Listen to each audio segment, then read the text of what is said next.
नमस्कार दोस्तों, स्वागत है आपका मेरे YouTube चैनल धार्मिक बातें और विचार में। दोस्तों, प्राचीन समय में तथा कई प्राचीन धारावाहिकों में हमने देखा है कि जब भी ऋषि मुनिगण दूसरों को गलत कार्य करते देखते थे तो वो उन्हें श्राप दे देते थे तथा उनका श्राप बिल्कुल सिद्ध होता था और अंत में जो वो कहते थे वह होकर रहता था। दोस्तों, महाभारत की कहानी भी वैसी ही है।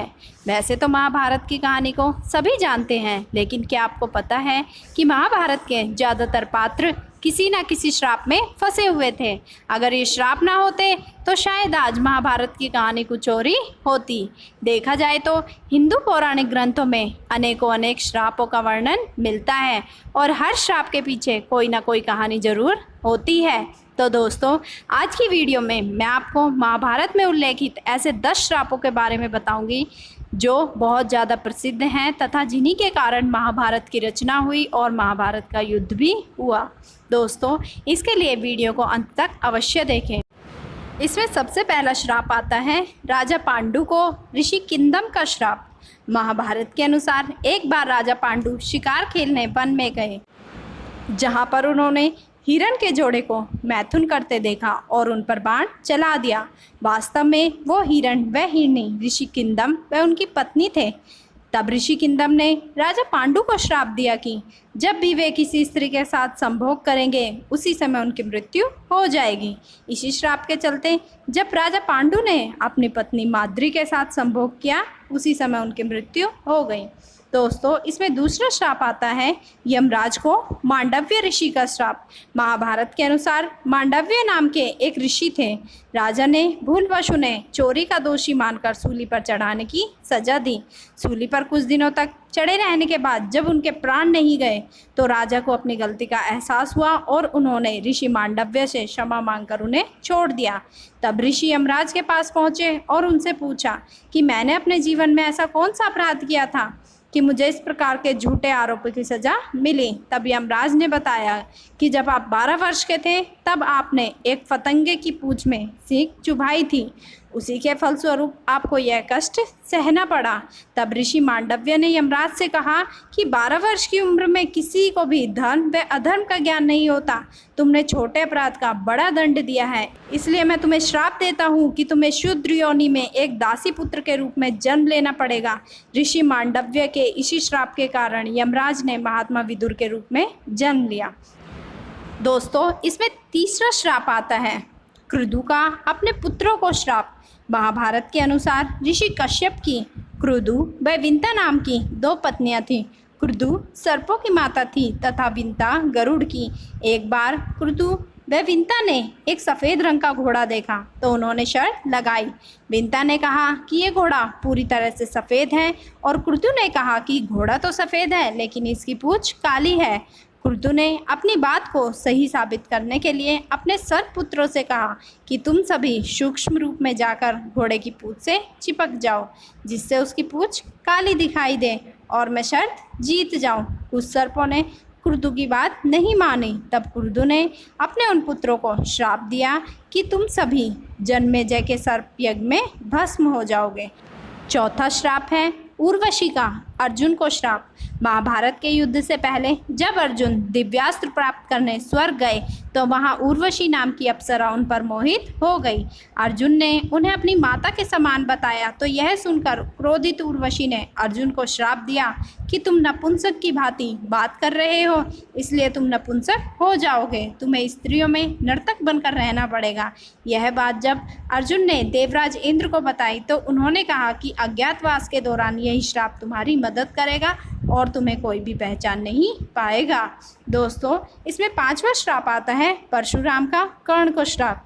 महाभारत के अनुसार सूर्यपुत्र कर्ण परशुराम के ही शिष्य थे। कर्ण ने परशुराम को अपना परिचय एक सूत पुत्र के रूप में दिया। एक बार जब परशुराम कर्ण की गोद में सिर रखकर सो रहे थे उसी समय कर्ण को एक भयंकर कीड़े ने काट लिया। गुरु की नींद में विघ्न न आए यह सोचकर कर्ण दर्द सहते रहे, लेकिन उन्होंने परशुराम को नींद से नहीं उठाया। नींद से उठने पर जब परशुराम ने यह देखा तो वो समझ गए कि कर्ण सूत पुत्र नहीं बल्कि एक क्षत्रिय है।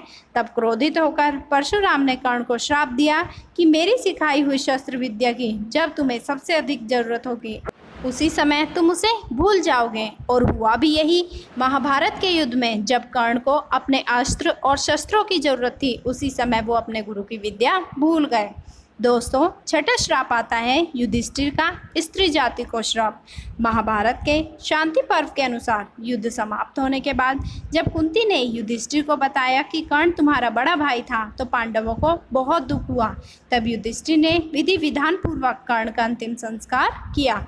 माता कुंती ने जब पांडवों को कर्ण के जन्म का रहस्य बताया, तो शोक में आकर युधिष्ठिर ने संपूर्ण स्त्री जाति को श्राप दे दिया कि मैं श्राप देता हूँ कि आज से कोई भी स्त्री गुप्त बात छिपाकर नहीं रख सकेगी। दोस्तों, सातवां श्राप आता है महर्षि वशिष्ठ का वसुओं को श्राप। महाभारत के अनुसार भीष्म पितामह पूर्व जन्म में अष्ट वसुओं में से एक थे।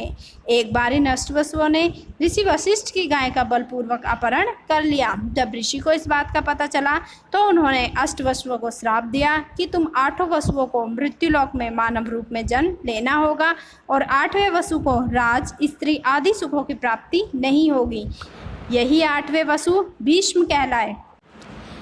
यही कारण था कि भीष्म पितामह को कभी भी अपने जीवन में कोई भी सुख नहीं मिला।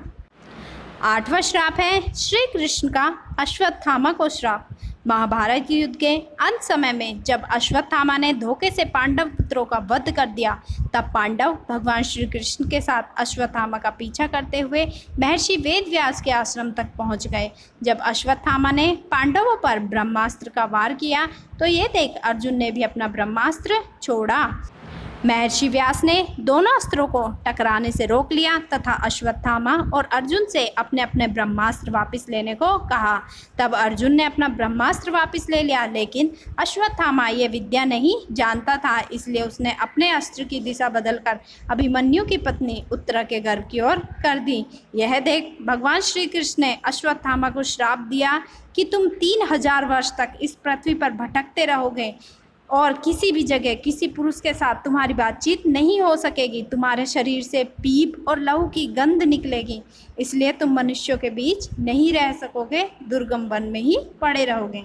नौवां श्राप आता है श्री कृष्ण को गांधारी का श्राप। कौरवों की माता गांधारी ने महाभारत युद्ध के लिए श्री कृष्ण को दोषी ठहराते हुए श्राप दिया कि जिस प्रकार कौरवों के वंश का नाश हुआ, ठीक उसी प्रकार यदुवंश का भी नाश होगा। गांधारी के श्राप से विनाश काल आने के कारण श्री कृष्ण द्वारका लौट गए। यदुवंशियों को लेकर प्रयास क्षेत्र में आए। यदुवंशी अपने शास्त्र अन्न भंडार लेकर आए थे। कृष्ण ने ब्राह्मणों को अन्न दान देकर यदुवंशियों की मृत्यु का इंतजार करने का आदेश दिया। कुछ दिनों बाद महाभारत युद्ध की चर्चा करते हुए सात्यकी और कृतवर्मा में विवाद हो गया। सात्यकी ने गुस्से में आकर कृतवर्मा का सिर काट दिया। इससे उनमें आपसी युद्ध भड़क उठा और वे समूह में विभाजित होकर एक दूसरे का संहार करने लगे। इस लड़ाई में श्री कृष्ण के पुत्र प्रद्युम्न और मित्र सात्यकी समेत सभी यदुवंशी मारे गए, केवल बब्रू और दारुकी बचे। दोस्तों, सबसे अंत में आता है 10वां श्राप, भीष्म को अम्बा का श्राप। महाभारत के अनुसार भीष्म काशी में हो रहे स्वयंवर से काशीराज की 3 पुत्रियां अम्बा, अंबिका और अंबालिका को अपने छोटे भाई विचित्रवीर्य के लिए उठा लाए थे। अम्बा ने रास्ते में भीष्म को बताया कि मन ही मन वे किसी और को अपना पति मान चुकी है। तब भीष्म ने उसे सम्मान पूर्वक छोड़ दिया, लेकिन हरण किए जाने के बाद शाल्व, जिनसे वो प्रेम करती थी, उसने अम्बा को अस्वीकार कर दिया। तब अम्बा भीष्म के गुरु परशुराम के पास पहुंची और उन्हें अपनी व्यथा सुना दी। अम्बा की बात सुनकर भगवान परशुराम ने भीष्म को उससे विवाह करने के लिए कहा, लेकिन ब्रह्मचारी होने के कारण भीष्म ने ऐसा करने से इनकार कर दिया। तब परशुराम और भीष्म में भीषण युद्ध हुआ और अंत में अपने पितरों की बात मानकर भगवान परशुराम ने अपने अस्त्र रख दिए। इस प्रकार इस युद्ध में न किसी की हार हुई न किसी की जीत। अम्बा ने भीष्म को श्राप दिया कि तुम्हारी मृत्यु का कारण मैं ही बनूंगी। अगले जन्म में अम्बा ने शिखंडी के रूप में जन्म लिया और भीष्म की मृत्यु का कारण बनी। तो दोस्तों, ये थे हमारे 10 श्राप जो महाभारत के दौरान दिए गए तथा इन्हीं श्रापों के कारण महाभारत का विनाशक युद्ध हुआ। आशा करती हूँ आपको मेरी वीडियो पसंद आई होगी। इसे लाइक करें, शेयर करें, मेरे चैनल को सब्सक्राइब करें और हाँ, न्यू नोटिफिकेशन के लिए बेल आइकन दबाना ना भूलें। Thanks for watching.